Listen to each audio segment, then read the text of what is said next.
A Song of Ice and Fire, Episode 2, The Road South, Chapters 9 to 16. Last episode we asked, new or missed, did you catch the prologue's warning on your first read? The comments ran heavily missed, and most of you said you only recognized what the prologue was doing in retrospect. Which is exactly Martin's point. The warning was always there. The same warning is still being issued in chapters 9 to 16. While every character travels toward their new world, the thing beyond the wall continues to be ignored. Let's get into the 8 chapters that destroy every character's expectations, starting with the most important observation a dwarf ever made from the top of a 600-foot wall of ice. In Chapter 9, Tyrion Lannister stands at the top of the wall. He has come with Jon Snow to see it. The great structure of ice that separates the known world from what lies beyond. 700 feet of ancient ice. He stands at the edge and looks down for a long time. Then he turns to Jon and tells him something. He says he has a tender spot for cripples, bastards, and broken things. Tyrion Lannister is a dwarf, which the world he lives in treats as a defect. He is the youngest son of the most powerful house in Westeros, which makes him, in practical terms, a kind of bastard of his own family. He has been treated as broken since birth. He is telling Jon, who is himself a bastard, that he understands what it is to be something the world decided to diminish before you had done anything to deserve it. This is one of the most important scenes in the first book. Not because of what it says about Tyrion and Jon, though it says everything about them, but because of where it is said, at the top of a wall, built to keep out something the South does not believe in, by a man who is also underestimated, about a boy who is also underestimated, while the wall exists because the world on the other side has never cared about any of this. Chapter 10 belongs to Jon Snow, and Martin uses it to deliver the first of the 8 chapters' central argument. Everyone arrives somewhere completely different from the story they were told about it. Jon grew up hearing about the Night's Watch from his uncle Benjen. He had imagined it as a brotherhood of warriors, men of honor defending the realm against whatever came from beyond the wall. He arrives at Castle Black and finds thieves, murderers, failed merchants, bankrupt lords, men who chose the wall over prison or execution. Boys as young as he is, as frightened and uncertain, with as little idea of what they signed up for. The Master-at-Arms Alistair Thorne treats the recruits with contempt and uses his authority to keep them weak rather than to make them capable. Jon's first instinct is to separate himself from the common men around him. He has trained since childhood and is considerably more skilled than any of them. His second instinct, the one that matters, is different. He begins teaching them. He uses his skill not to distinguish himself from the men beside him, but to lift them. That decision, made in a castle at the bottom of a wall, in the chapter most readers move through quickly to get to the more dramatic material, is the most important thing Jon Snow does in the first book. It is the decision that defines who he actually is. Chapter 11 belongs to Daenerys, and it is the chapter that makes the most serious demand on the reader. We covered Dany in episode 1 as the frightened girl in Pentos who could not say no to her brother. Chapter 11 is her wedding night. The book is explicit about what happens. Drogo does not ask. Dany holds his eyes. That is the detail Martin gives us. Not a dramatic resistance or a dramatic surrender, but a girl finding the one anchor available in a situation she cannot control. She looks into his eyes, she holds on. In the morning, she cries quietly. These are not the actions of someone who was not harmed. They are the survival strategies of someone who was. Martin uses this chapter to establish the baseline of Daenerys' arc, not from privilege and loss like the Starks, but from powerlessness and assault. Everything she becomes later is built on this foundation. The other thing Chapter 11 gives us, 3 petrified dragon eggs given as a wedding gift. Stone, ancient, no fire in them, no movement, just objects. The most important objects in the story introduced as decorative gifts at a wedding nobody wanted. Martin does not underline them, he simply places them in the scene and moves on. Chapters 12 and 13 belong to Ned and Tyrion respectively, and together they show us the road south as a transition zone between two completely different worlds. Ned is leaving the north for the first time in years. He is riding toward a city he has never governed, with daughters who have never seen it, to investigate the death of a man he respected and to serve a king he loves but no longer entirely recognizes. The road south is the last moment before King's Landing becomes real, while Ned can still believe that honor and loyalty will be sufficient tools for what he is riding toward. Tyrion is heading back from the wall in the opposite direction, south, toward his own complicated home, carrying the specific knowledge that Bran will survive and that this fact will need to be communicated to people for whom it is unwelcome news. Martin uses the juxtaposition deliberately. Two men on different roads who have both just seen the wall. One man who chose honor and is riding toward a trap he cannot see, and one man who chose intelligence and is riding toward a family that will always see him as the wrong Lannister. Both roads lead south. Neither leads anywhere safe. Chapter 14 belongs to Catelyn, and it is one of the most important chapters in the first book because of what it confirms. Catelyn has been at Bran's bedside since the fall. He will not wake. She barely eats, barely sleeps.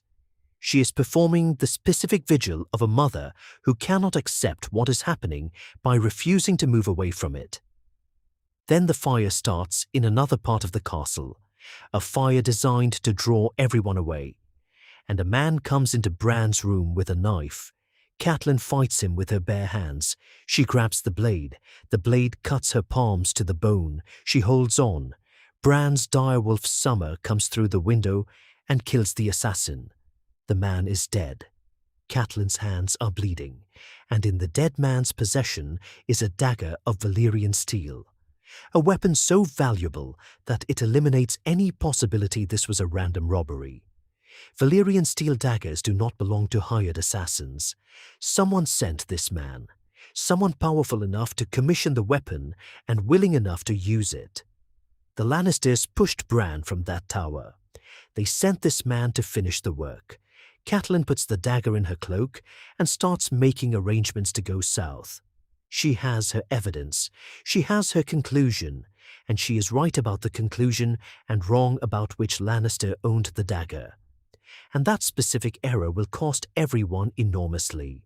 Here is the question that connects all 8 chapters, and I want you to sit with it personally. Every major character in chapters 9 through 16 arrives somewhere different from the story they were told about it. Jon imagined a brotherhood of warriors. He found criminals and misfits, and a man in authority whose function was to keep everyone weak. Dany was told she was being given in marriage. She was given to someone who did not ask. Ned is riding toward a court. He expects to function according to honor and loyalty. It does not. Sansa, whose chapter comes next, is traveling toward a prince she expects to be a storybook hero. He is not. Each of them has a version of the destination in their head, and each version is wrong. Have you ever arrived somewhere, a job, a relationship, a city, a role, and found that what you found was completely different from the story you had been told about it, and had to decide in real time whether to update your expectations or to keep insisting that reality should match the story? Because that is what Martin is doing in these 8 chapters. He is showing us the gap between the story and the world. And then he is showing us what happens to people who cannot close that gap fast enough. Comment Jon if you think Jon's response, updating his expectations and finding a way to be useful anyway, is the right model.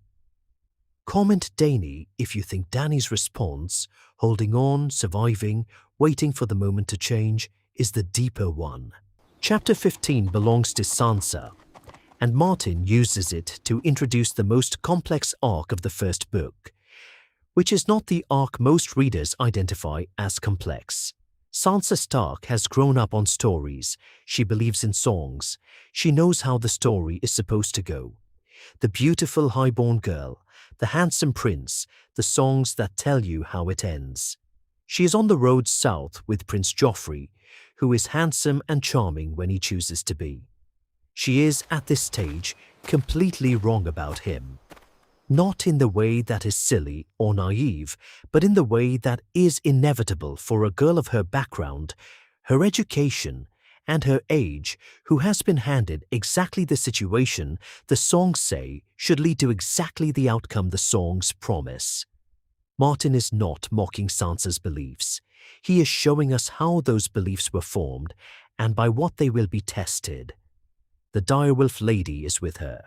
The instrument of her destruction in this section of the book is not yet visible, but the gap between Sansa's version of the story and the reality approaching her is the most clearly drawn in all 8 chapters, because she is the most fully committed to the story she has been told, and the story she has been told is the furthest from what the world she is entering actually is. Chapter 16 belongs to Ned, and it is the chapter where everything Ned thinks he knows about how power works begins to fail him. He arrives in King's Landing and attends his first small council meeting. He meets Littlefinger, who greets him with the specific warmth of someone who has already decided how to use him. He meets Varys, who knows things that cannot be explained by any honest intelligence network. He meets Grand Maester Pycelle, who has served so many masters that the concept of loyalty is geological in him, a matter of strata rather than commitment. He begins investigating Jon Arryn's death, and the first thing he discovers from Littlefinger, who tells him exactly what he needs to know to be useful and exactly nothing more, is the phrase Jon Arryn reportedly spoke in the weeks before his death. 3 words that mean nothing by themselves and everything in context. The seed is strong. Ned does not know yet what it means. The reader who has paid attention to the first book's most important visual detail, Robert's black hair, Joffrey's golden hair, already does. Martin has placed the solution to the central mystery of the first book in front of the reader before Ned has even begun to investigate it. The mystery is not a puzzle to be solved. It is a pattern already visible if you are looking at the right thing. Here is what Martin is doing across all 8 of these chapters that nobody in any of them is doing. While Jon discovers the Night's Watch is understaffed and full of criminals, while Dany survives her wedding night by holding a pair of eyes, while Ned navigates a court full of people with competing agendas, while Catelyn defends her comatose son with her bleeding hands, while all of this is happening in the foreground, the ranger Benjen Stark rides north on the first ranging of the book and does not come back. Martin mentions it, almost in passing. Benjen rides out. He does not return. The Night's Watch sends people to find him. They do not find him.